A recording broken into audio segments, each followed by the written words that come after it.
Mm-hmm. Right.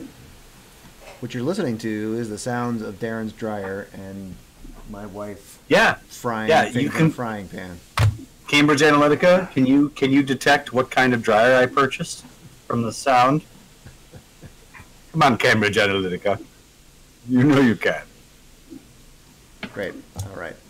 So I'm going to go live, and I think you're going to go live. I think we're live. Yeah. Blah blah blah blah blah.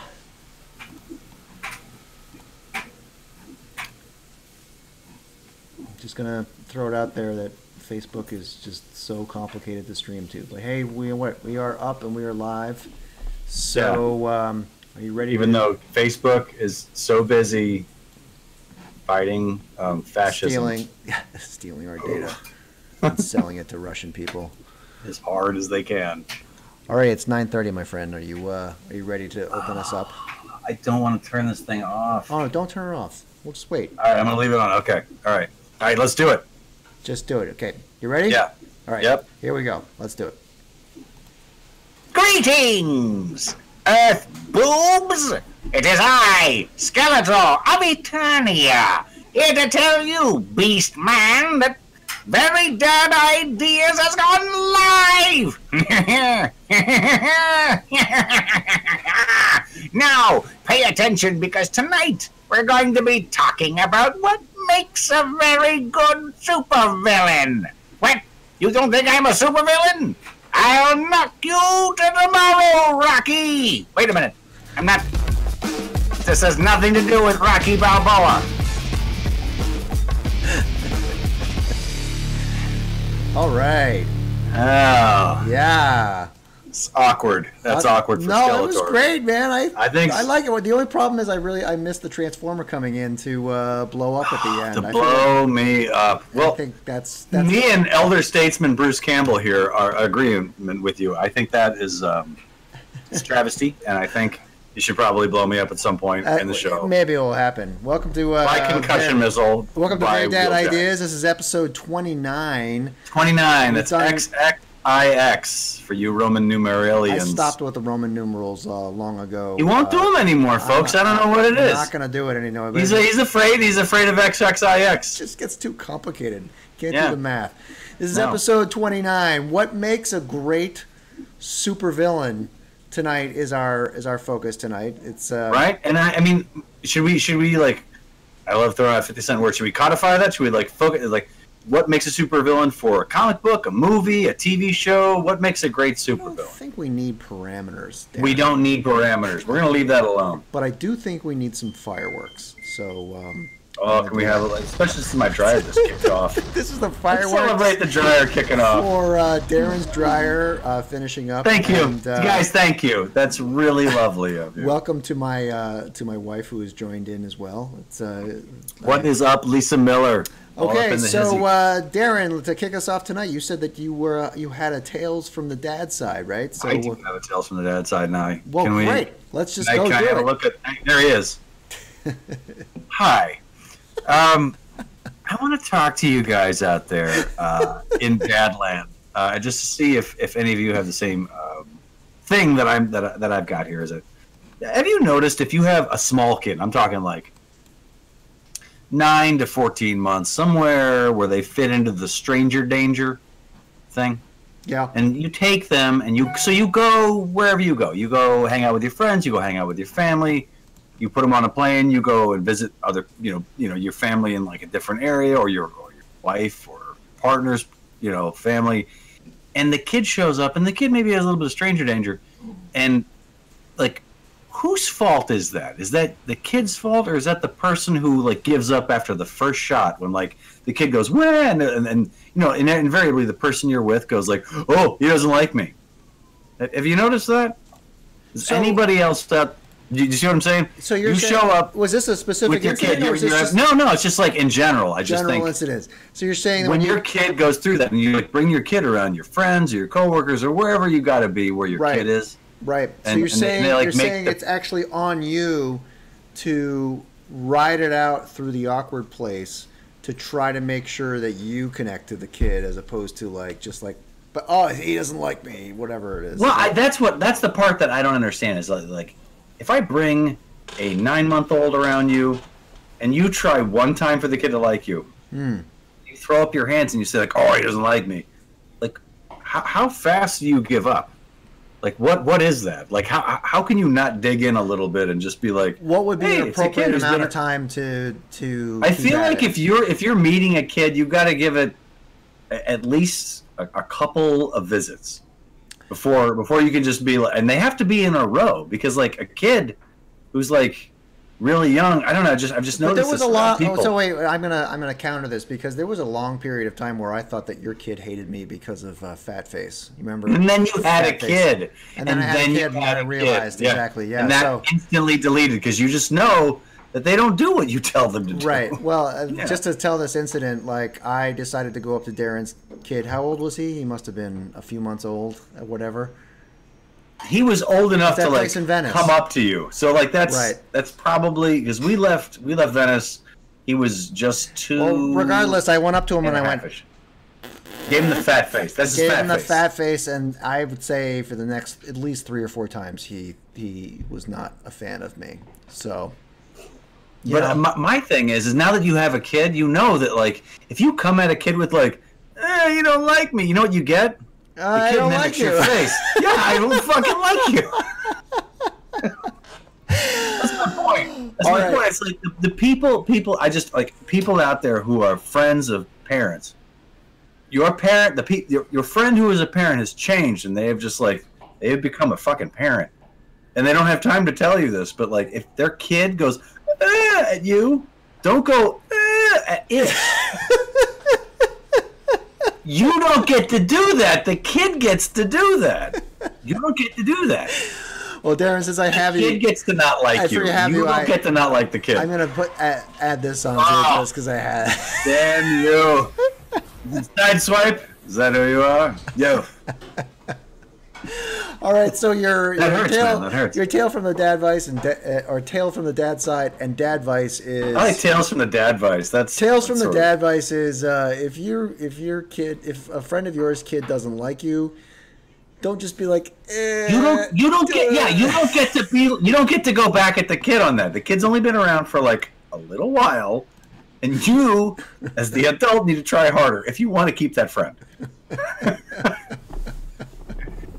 Oh man! All right, excellent, great work. Okay, so let's move on to our to episode 29. What makes a great supervillain? Darren, you came to me with this idea. I pushed this. This was my deal. I was like D special. So now he's like, he calls me up 11th hour. He's like, I got nothing. It's all you, D. What are you gonna do? What are you gonna? I gotta feel about something. You know, tales from the dad side, but not really, and supervillains. This is gonna be a hot episode. It's gonna be a hot episode. It's episode 29. So this is the one that's gonna make us. So it's gonna break us. Well, we do have people listening to the podcast, so thank you for listening, South Africa, and our one whoever is just listening to it over and over again. The one person that in Scandinavia. I need to get you some money from your GoFundMe page or whatever it is we set up. Yeah, great. Through a shell company, of course. Okay, so why don't you kick us off for our okay, yeah. So what makes a great supervillain is our first. So I say you start with us on this. So I have some notes here. I have some notes. Okay, I think first and foremost, a supervillain has to have henchmen. Why? Because a supervillain has to be able to pull some shit off. And you also have to have, and I'm sorry, but if we're talking super, you just need more people involved because you have superheroes, and superheroes have to kick the shit out of things. Yeah.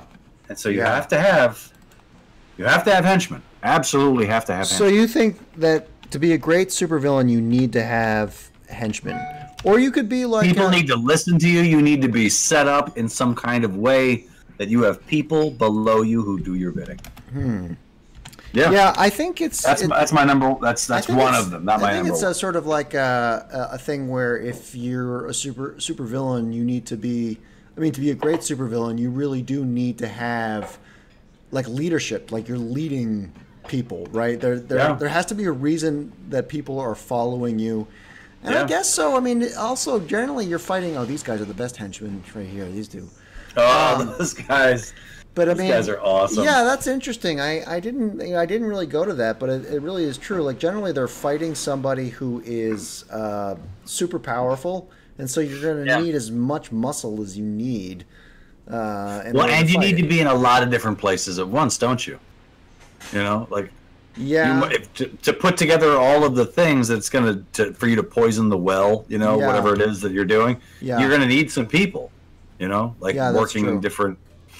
Yeah, and if you're out there on any of the networks, feel free to comment and let us know what you think are. Yeah, let's hear what you guys think. What do you need? What do you got to have if you're going to be a great supervillain? Well, that's interesting. That's a good first one. I'm gonna go right into my first here, which generally is supervillain, and this might just be the function of what a supervillain is, but generally aren't they complementary to what their arch nemesis is? Like either they're kind of like the opposite, or they're the same but different. So protagonist and antagonist, right? If you but I mean, like Lex Luthor is smart and Superman is strong, but also like Aquaman and Black Mantis are both.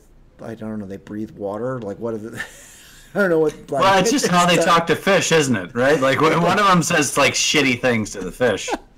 And then the other one is just like, you guys are awesome, and Black I really Mantis dig you guys. Just mean to the fish. He's like, you're a stupid bass, dumb bat, right? Yeah, dumb but bass. I mean, like, don't you think that's ultimately what jokes could be good? I could dumb bass, like that's it. That's just thanks, folks. There's episode 29. We're done. That's it. We don't need to do anymore. We did it. Okay. Well, I'm sorry. No. It's I think that is exact. Like especially story wise, you need to have a complementary, set to whatever. Right. Yeah, exactly. Like if the hero was super smart, the villain might be a big, strong guy. Right. Well, before we get into our remaining factors of supervillainy, maybe we should go to our consultant on matters such as these. What do you think? I think it's probably a good idea to sort of punt to a guy who knows something about a few things. So we're going to go to our Very Dad Ideas consultant. Sort of our man on the street, if you will. Yeah. Probably Cybertronian on the street. I don't know. Cybertronian on the street. Hello! Hello, you! Blistering booby faces! What is up? I am ShockDave. Well, ShockDave, welcome back to the show. It's really glad. Really thank you, and Aaron, thank you. Really great to have you back on. So it's pretty good to be back, and Aaron. It's not great. It's pretty good. It's me. It's all right here. I feel like. It's did you guys buy your carpeting at Overstock? Is that what this all feels rather cheap? It's just cheap feeling. I'm saying you're cheap. That's the vibe we have at Very Dad Ideas. So I'm carrying a gun that looks exactly like me when I'm transformed. That's the only clip art I can find of you that was worthwhile. So you're a cheap man. Why don't you tell us? It's that kind of show. I'm just going to stop and have a drink. Yes, I will answer a question. Ask me a question. Damn you! I have packages coming through the space bridge all the time, and you pester me, man. You pester me. As our man, 9:30. No one works at this hour. As our man on the street, what do you think about supervillains? What makes a great supervillain? I mean, you're almost a supervillain yourself, right? But I mean, silence. Silence, puny earthling. I will tell you what makes a great supervillain. It is that they cannot be stopped, no matter the investment, cost, or purchase price, my friend. So does that answer your question? Yes. I'm sorry, pregunta. I don't know your word for it. What your query? Isn't that what? Have you not been entertained? Foolish mortal. Oh man, I I gotta say, it's always a pleasure to have you on the show. That's pretty good. You pay me non-union wages, but this is an all right gig. I'll be back. Well, thanks. Amigo. Thanks, very good. Okay, we'll come back to our main two. Darren, that was great. ShockDave seems to think that a supervillain cannot be stopped. I think that's it's a pretty good supervillain. I think he's whiny. I think he's a little bit whiny. He's a little bit whiny. I think if he would have saved his money, he wouldn't be having to like guest on another show. Like I think if he, life is had done what was right with. Dude, 84, he was working like every day. Oh yeah, but now 84, 85, he worked every fucking day. Yeah. Now he has to do cheap live streaming shows with. Yeah, he does. He barely. Yeah, he doesn't even. He can't buy the good sampler 12-pack. So am I to suppose that ShockDave took your second point, which was a supervillain is unstoppable. No. Well, great. My opinions are not the same as ShockDave, my friend. Okay. I think so. What makes a good supervillain is that they are just like incredibly equipped. They are really well equipped with they have all the resources, right? Like if you were playing Command and Conquer, it would be the side that had mined the most of the ore. What was the material in Command and Conquer? It was weren't they bit mining? Yeah, it was like Ethereum. they were just getting Ethereum or cryptocurrency. They're just like that's all Bitcoin. Yeah, that's interesting. I think the super villain needs to have, for whatever reason, like for it to really be good, they need to have the resources. Just like I think in Last Jedi, and I liked Last Jedi, like when the one guy says, like, what do we have all this fucking stuff for if we can't just kill like 3 spaceships? Right. Like that's what I think was. You need to have stuff. So you need to have. They need to be oppressive. They need to have all of the shit, right? Right. Well, I like the thing is that you or what ShockDave said is that they can't be stopped. I mean, really, that's what makes them a supervillain is that the only person who can stop them is a superhero, right? And so, potentially stop them, and that's exceedingly difficult. If it wasn't hard to stop them, they wouldn't be any good. Humans for one Terminator. That's true. Which is still pretty good. Honestly, like it boils down pretty well. Yeah. You need a couple of people to take down one of them. Well, my number 2 is about the bad guy's mission and what drives him. And I guess you could say this about the superhero, right? Like they have some sort of mission, but like it generally reflects the origin or the power. So the couple of examples that I brought up was Magneto, right? As a mutant, he feels like we've got to empower and defend mutants. Right, isn't that part He's of like his... mutants first. Isn't that... Yeah, exactly. Make mutants great We're the future, Charles, not them. And then, or like Doc Ock went crazy because he had the thing attached to him or whatever, right? So it's usually... Right. Like you could buy a little bit of crazy, like from being bonded to some sort of... But it's generally what causes them to be the villain is either attached to their origin or their power, and very often it's both. And so, I guess it's sort of the same as a superhero, but it's just sort of like I said, my first point, it's like complementary. So that was like my second supervillainy point. I feel like we're doing M. Night Shyamalan's episode this episode. Like we're sort of delving into what I thought was great about the movie Unbreakable was that you really sort of subtly follow like a protagonist and an antagonist. Yeah, I thought Unbreakable was really good. It got a lot of shit. I really did too. Okay, well, what is your third and final My point? third one, my friend, is that I think we've sort of been dancing around this, is that the supervillain needs to have a grain of good. They need to have something that you, the viewer, or likability. Sort of see maybe where not they're coming good, from. but likability. Like you have to be. Yeah. Well, I mean, call it what you will. Some people are going to say that it's like they need to be sexy, or they need to have like some sort of bit of humanity to them, or that they need to have something that you can connect with, where you can sort of see where they're coming from. Otherwise, and this is fine for a lot of villainry, like in media that we consume. Like, you know, when you're like 8 or 9 years old, you don't need it to be that much. Yeah. But, you know, but when you start to get older, like you need to have something. You have to sort of more, like the villain a little bit, like Al Swearingen in fucking Deadwood, or I don't know. You have to sort of like Vader a little bit. You have to. Yeah. You know that maybe, kind of maybe because he wears like a cool set of armor. Maybe because he doesn't take any shit from anybody. Yeah. You know. Well, I think that the likability is an interesting point. I feel like my last point is that a supervillain usually points out a moral discrepancy, right? And it's like one of the things I thought was so great about Watchmen and what's his name, Ozymandias. Ozymandias, the really smart one who already right. I mean, like he's pointing out half an hour before the hero did. Right. I mean, he's pointing out that like society is fucked.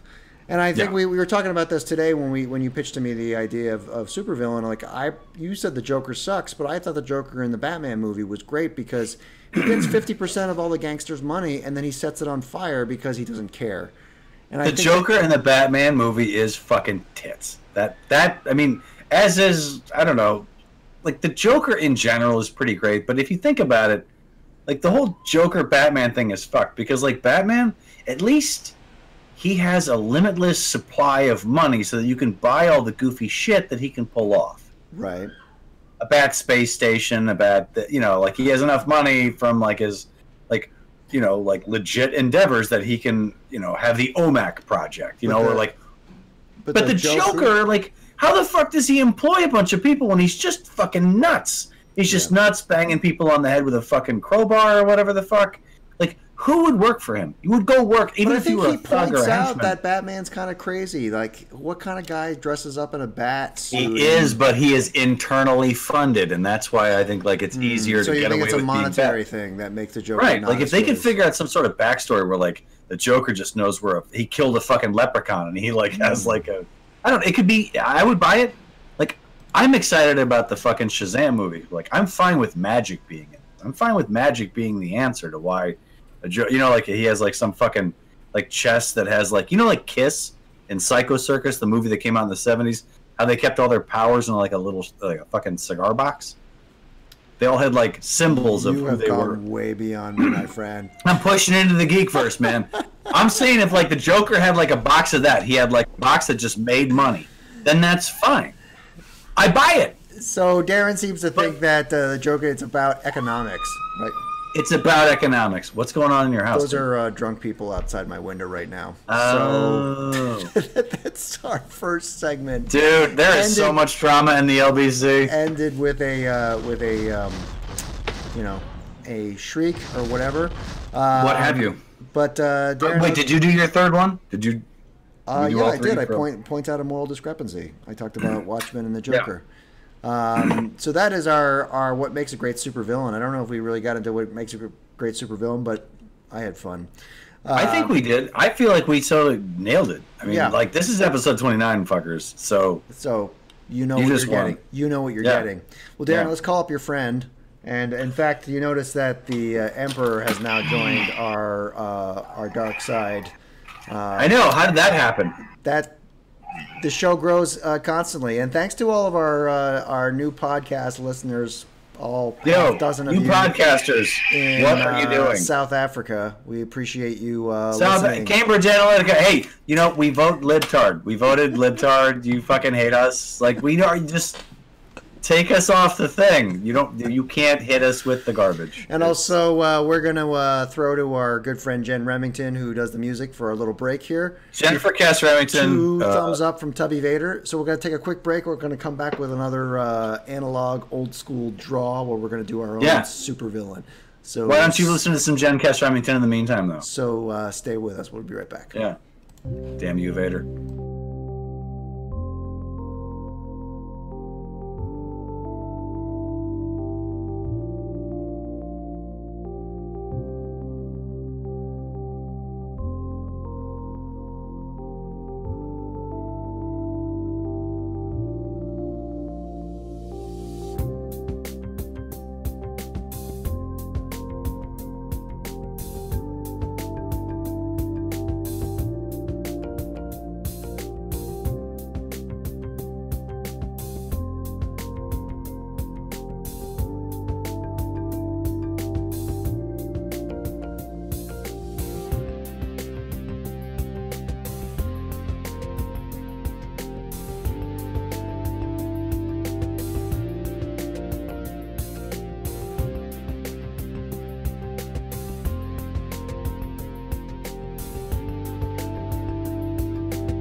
righty, and all right, welcome back. Let's, that's right. We're back. We're gonna come into our live draw where we're gonna do a main draw. I'm getting too many scenes here to keep track of. So Darren. Yeah, so I thought we would make a draw, sort of an ultimate supervillain. Okay. So what do you think this supervillain is? I think he needs like tank treads for legs. Oh, he totally needs tank treads. Let me make sure. Yeah. So if anybody is out there and they want to contribute to, is anybody out there who needs to see certain features on a supervillain, this is episode 29. This is for you. I also need to bring up Darren. I'm gonna need to take a break next week because we are going on vacation. So, where are you guys going on vacation? That's awesome. Monterey, actually. We're gonna be just south of you. Dude, are you gonna go to the aquarium? Like you're just like LBC's aquarium, Monterey Bay's aquarium. We're gonna check them out. I think so, probably. I mean, I don't know. We'll see. It's for my in-laws' 50th wedding anniversary. If you can. Awesome. You're gonna have tons of time off. You'll be able to fuck off a ton. I hope so. That's great. Yeah. That it's their 50th. Yeah, I know. Can you believe that crap? That's amazing. Right? That's nuts. All right, what do you think of these tank treads, dude? Those are some sweet tank treads. Okay. Yeah, that's awesome. So now what do we got? What are we doing now? All right. Well, I mean, what do you think of? I mean, I'm thinking of like a Marauder from like the old like '84 X-Men, like tank treads and just like I don't know, just some sort of random dude on top of that. Well, maybe it's a little bit like a Juggernaut helmet, perhaps. Maybe a Juggernaut helmet. Did you ever play Twisted Metal, the PlayStation game? No. There was a guy who had like wheels for arms. They used to like roll around. Wheels for arms? Yeah, Juggernaut head, dude. This is great. And he might need like missile launchers on his shoulders. He will definitely need missile launchers on his shoulders, I think. Yeah. Who wouldn't want those? Isn't Juggernaut in the Deadpool? Yeah, he is, and he's voiced by Ryan Reynolds. Really? Yeah, I think he's voiced by him, and he also just is like they just took Ryan Reynolds, acting, and they sort of mocap made him big inside the in the helmet, which is great because I think they did whatever they could to sort of keep the budget where they needed it to be, and who the fuck wouldn't want to be fucking Juggernaut, especially the fucking in the comic book version that nobody could be in real life unless you did what they did for Colossus too, just like sort of like Colossus is just there's just like sort of the top up part of Colossus is CGI, like the rest of them's pretty much just like a little bit bigger, but they really had to sort of fuck with Colossus, right? So I mean it would be just the same thing with making Juggernaut. Don't you think this supervillain needs like a symbol or something on his head, or yeah, he does, like a hood ornament or something, or he needs something. Actually, just a hood ornament. He definitely. I mean, I've contributed treads and missile launcher. You got the Juggernaut helmet. I think you get to decide the chest. But yeah, he definitely needs like a Skyhawk or some sort of Buick. Yeah, like a maybe a something. What was it? What is the Jaguar or whatever? Okay, so this was it the Jaguar? I keep thinking of like what was it? So the Trans Am. It was Pontiac. My God, they've only been out of business for like a few years, and you'd think I could remember their fucking name. Pontiac is out of business? Oh. Pontiac's been out of business for a while. Wow. See how much I know about cars, right? Well, right. I mean, it used to be a big deal. Pontiac used to be a big deal back in the day. Yeah, it was like They built excitement. Pontiac. Yeah. So let's maybe like. Dude, yeah, he's got missile shoulders. And then arms. Yeah. Give him like supervillain gloves. Yeah, he could have like Doc Ock arms if you didn't want to. Yeah, there you go. Oh yeah, supervillain. Yeah. Supervillain gloves. And then supervillain gloves. I'll get you. Yeah. Oh yeah. Yeah, you're right. This guy right now is shaping up to be very villainous in a super fashion. Look at that. Look at that, America. Doc Ock. Did you ever play Marvel Superheroes, the role-playing game? I played it when I was in middle school or whatever. Middle school. Yeah. And I could never like, and I found it all on eBay. I remember I bought it like in 2012, and I was like calling you because I was like, we're gonna do this. And we never did. I mean, I did it with a buddy of mine. I mean, I distinctly. I fucking loved it. It was a great game. I got to remember, like, I made dudes with claws and whatnot, and character generation was a lot of fun in the Marvel universe. Especially that was I mean, the DC one I played too, but I really felt the Marvel one was like. The DC one was fine, but yeah, the Marvel one seemed to have it.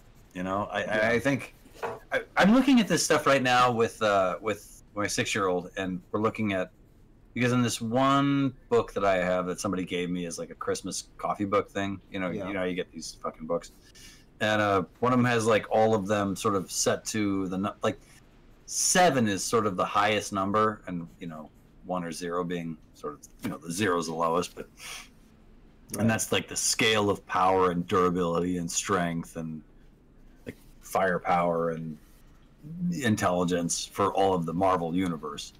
And it's just like he's sort of starting to look at that as sort of the first scoring, like how you really like, okay, well, Hulk has a strength of 7, but Thanos has a durability of 7. Hulk's durability is right. And then like you start to question. I mean, I remember in the DC game, like the Joker was like stronger than Batman, and you're like, what? Yeah. I mean, who came up with how the fuck is that? Who balanced this shit?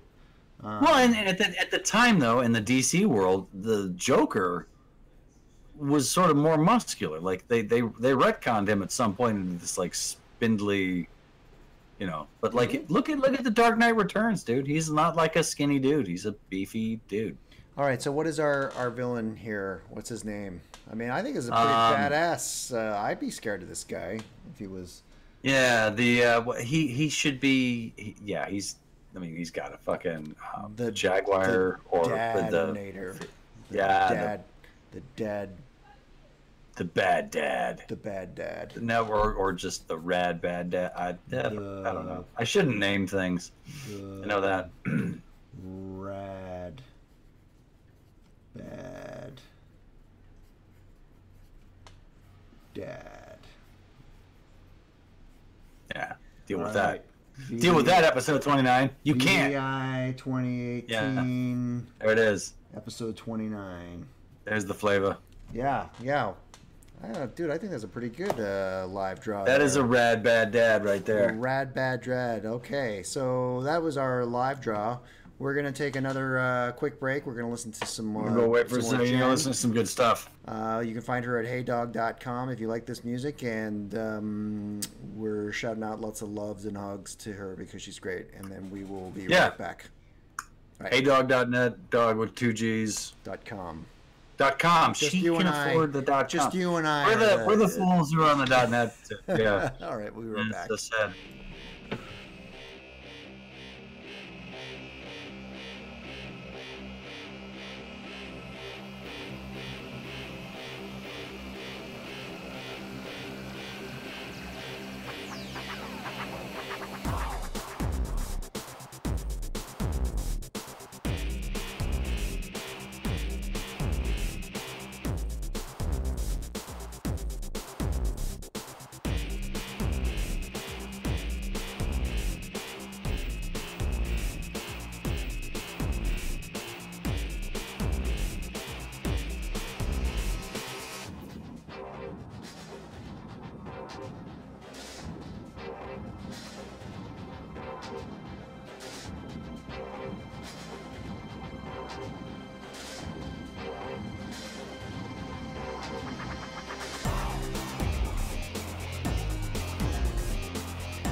Yeah. Alrighty, welcome back. This is our final segment for the evening, where we're going to do some recommendations. But before we do that, let me do some quick business. Let's talk some business. Yeah. I moved things around on this show, and now I don't know where to find anything. There we go, meta show. Alrighty. The show was made with a variety of Adobe products and OBS Studio, which is what we stream with. We push to the networks using Restream.io. We use Voice Meter Banana for sound, and Darren and I chat using Discord. You can find us. We go live every week at 9:30. I know most people most of our listeners are podcast people, but you can watch us live on Facebook Live, YouTube Live, Periscope, and also at Twitch, which I still haven't even touched. It's been a year, Darren. I haven't touched Twitch. I feel like if you're on Twitch, at some point you veered far from us, the bus in Fortnite, or the plane from PlayerUnknown's Battlegrounds, and you've already figured it out at this point. Yeah, you know not to go back. Not us is what you figured out. You can check out all of our archive of all of our shows at YouTube, but also the podcast is at verydeadideas.buzzsprout.com. But we're also on iTunes and Spotify. There was some problem with the Stitcher app, but I think we're going to be on that as well. And then you can see all of the archives of all the shows and all the posts and everything you possibly want for Very Dad Ideas at verydeadideas.com. The guy over there is Darren Jennings. You can find him at darrenjennings.net. And this guy is at nyewarburton.net, but he wrote .com. He can't afford. No, .com. I'm actually at .com, but Nitune is at .net, which we'll get into. Nitune is at .net. Yeah, and then of course our good friend Jen Remington is at heydog.com. She does all the music for us for the show, and she's awesome. You guys check her out. Yeah, please check her out. All right, so this is the part of our show where we do recommendations.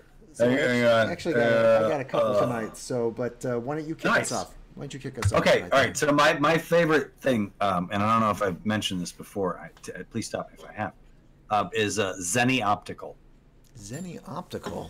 Have you heard of these people? I don't think so. Okay, so the glasses I'm wearing on my face, I went, and this is a pure money thing. I went to is that with an I or a Y? Zenny. Zenni. There you go. Zenny Optical. Mm-hmm. All right. If you need glasses, okay, and you can do one measurement, you can get like I normally these glasses 10% off your next order only if you go through Very Dad Ideas. Yeah, that's right. Yeah, that's we get a lot of business through these guys. But I bought a pair of glasses, not these, but I bought a pair of prescription sunglasses from Zenny Optical, and what would normally cost, because I have shitty eyes, what would cost me about $1,000, cost me $140. Oh, okay. On Zenny Optical. Yeah, right, and the nice styles, and so they have the styles aren't. I mean, like if you're like a person who has to wear glasses all the time, and you want a pair of like sunglasses, right? Like glasses, like prescription sunglasses. Go to Zenny Optical. You need to do one thing. You need to measure the distance between your pupils by millimeters. Right. I did it for my wife. She did it for me. Like it's totally doable. Right. Well, totally. I mean, you look great in your glasses, Darren. So well, these are not the ones that I bought. These are the ones that cost $1,000. The other ones were just as fucking great. Okay. And they were $150. Zenny Optical. So that's my recommendation. The glasses, not these ones, but the other ones. No. Okay. That's a pretty good one. I actually have a couple tonight. My first recommendation is triple fucking A. My car died today. My battery was dead, and thank God my wife said, "Hey, just call AAA." And my God, do it. It's worth whatever what is it, $30, $50. You're paying whatever. for it. Yeah. Just do it. And then my second is a little bit, I guess, like self-entitled in some way or whatever. I've started drawing comics again. You can find my where I'm rebuilding my site to show off comics. You can find because you used to have a site, and then I used to have a site nitune.com, but I lost it. It's a very sad tale of loss. But I have put a lot of a lot of the best ones up, and I am archiving and slowly working through what is left.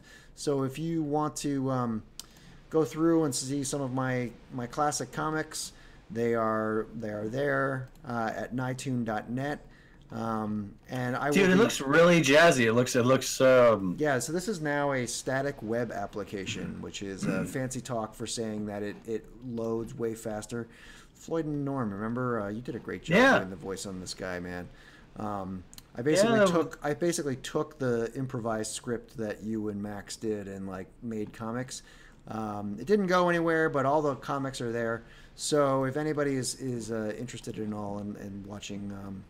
Looking at any of my comics, you can go to nitune.net and check that out. So a little plug for myself. Dude, that's awesome. I also want to say, fucking kudos on AAA, because AAA is fucking dynamite. Yeah, like, they are great. I mean, I remember they've helped me out of billions of jams. But this other thing is great because, it's just funny how like as you sort of make new websites or just as websites kind of become different because. Right, I mean, like 20 years tops, right? Websites, 1998 to 2018. Oh, I mean, they kind of like the 90s, but I don't think they really. I mean, is there a website that existed before 2001 that still is around? Like, that's what I mean. It's like just and it's just been a few years. It's 20-ish years. Yeah, 20 years and of like a website. But they're it's already evolving again, right? It's like changing in a very big way, and like we're gonna have all of our media coming through it and all kinds of streaming stuff that's gonna happen through it, and like reactive and adaptive and all of the buzzwords they like. Yeah, I mean, Nitune is so one of the things that I wanted to. I guess you kicked me off, and we have a couple minutes left, so I'm going to vamp. What? I kicked you off? No. Where is my main? God, I moved things around on this. This is a static web. Sorry, the audio went out for a sec. Static web application uses something called the Jamstack, which is it's called JavaScript APIs and Markup, and it's basically it's not like regular websites which use server-based stuff.